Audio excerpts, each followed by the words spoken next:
Hi everybody.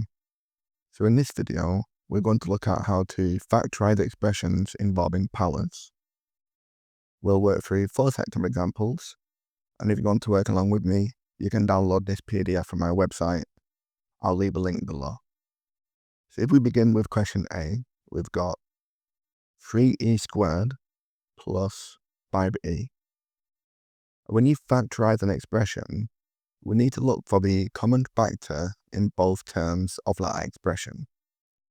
So you can see we've got 3e squared and 5e, and e is a common factor of both, so e goes into both terms. We can write 3e squared as e multiplied by 3e, and then we'll have this plus, and we can write 5e as e multiplied by 5. So now when we factorize, we factor out this common e term, and then we have a bracket, and we'll have the other two terms. So we'll have 3e plus, and then the 5, because this e is here.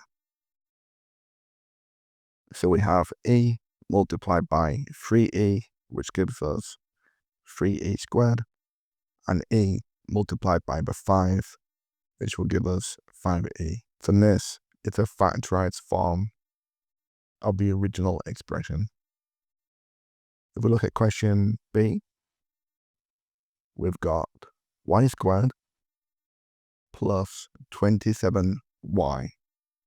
So we need to find the common factor of both terms. What do you think this will be? So we've got a y term here. This is y times y to make the y squared. And we've got the y times the 27.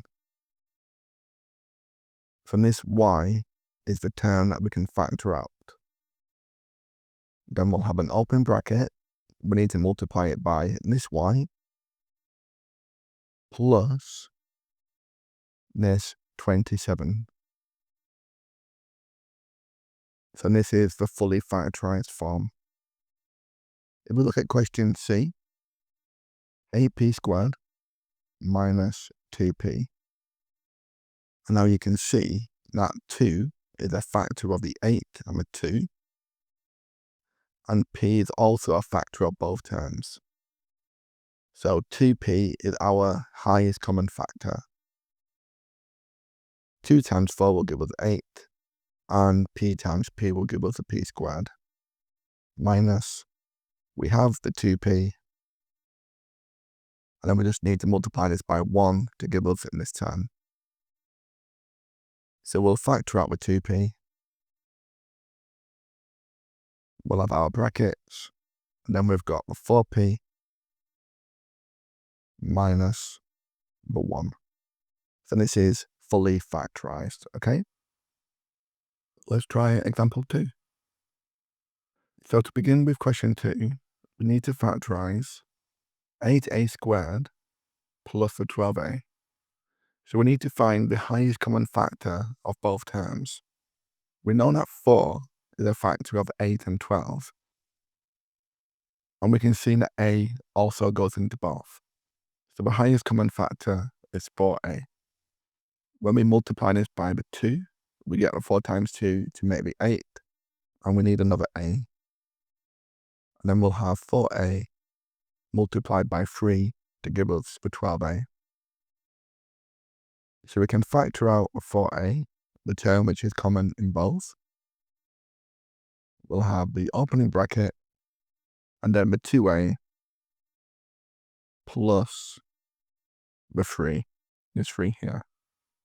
So this is fully factorized because we've taken out the highest common factor. And we know this works because there are no other common factors left inside this bracket. So for question B, we've got 6y squared x minus 9x.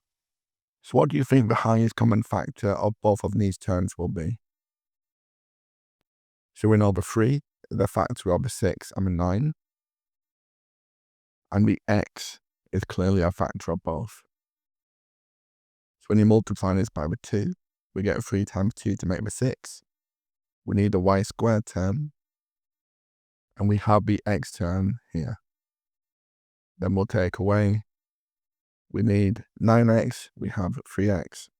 So we just need to multiply the 3x by 3. And then we'll factor out the 3x, and we'll get 2y squared minus 3. And that's fully factorised. Do you want to try question C? You can pause the video and come back when you're ready. Okay, so welcome back. So 8x squared plus 4xy. Well, we'll factor out the 4. And then we can also factor out the x term.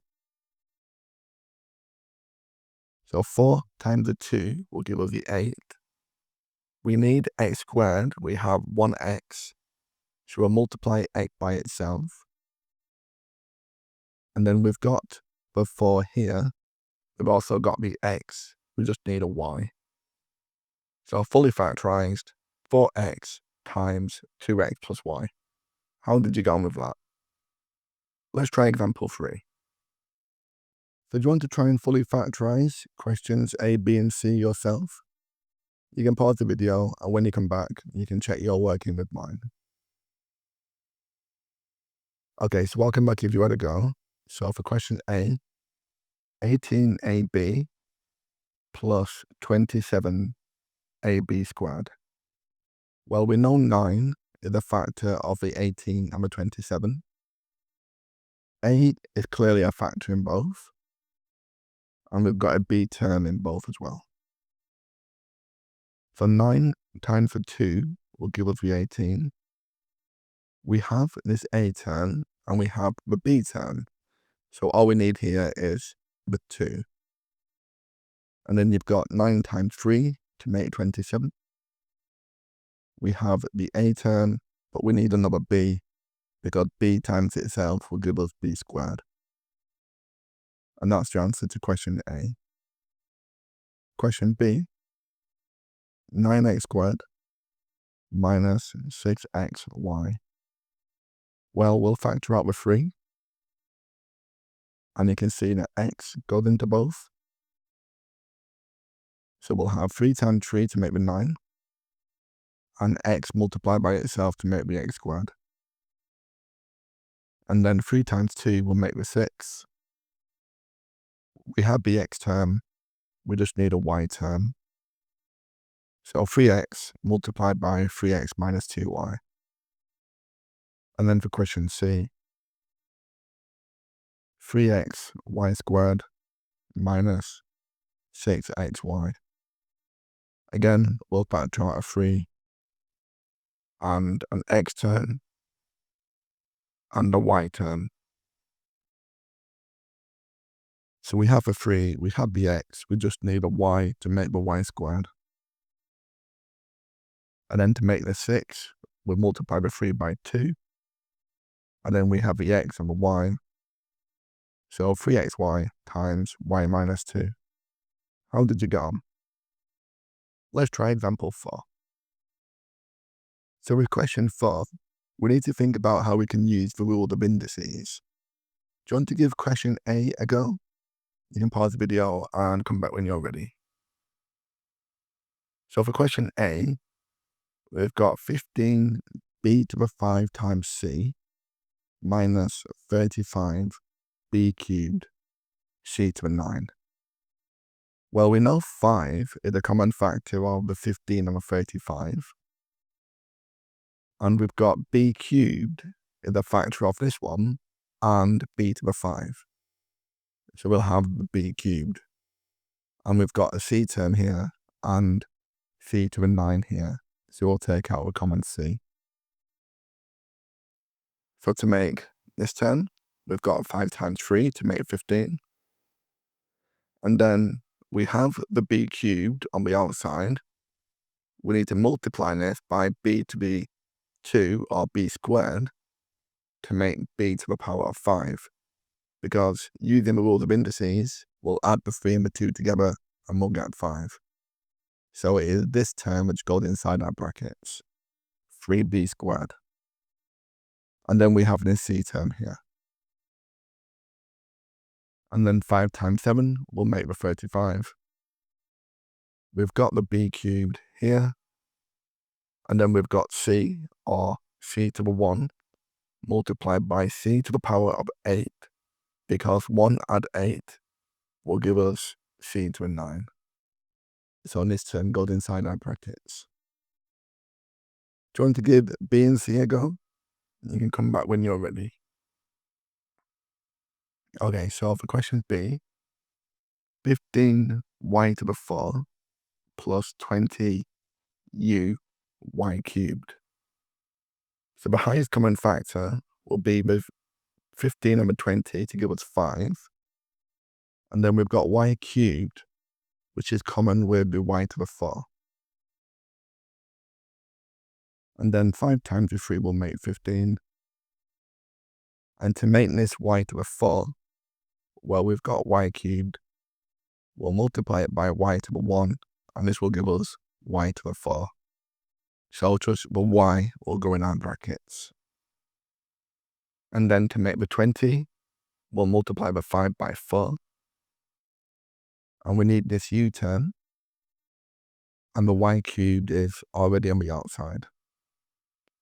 And then finally for question C,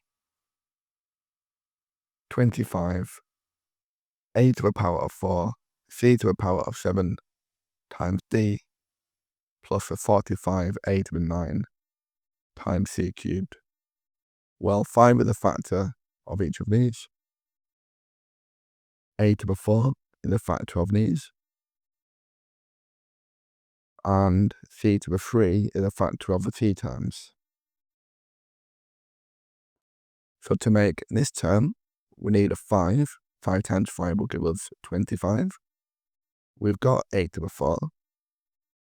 And then we've got c to the 3 multiplied by c to the 4 to give us c to the 7.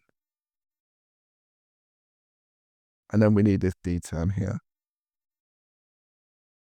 And to make the 45, we'll times the 5 by 9.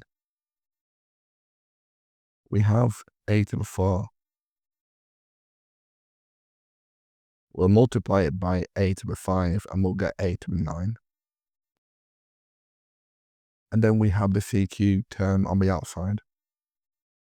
So there you go. Well, thank you very much for watching. I hope you found that useful.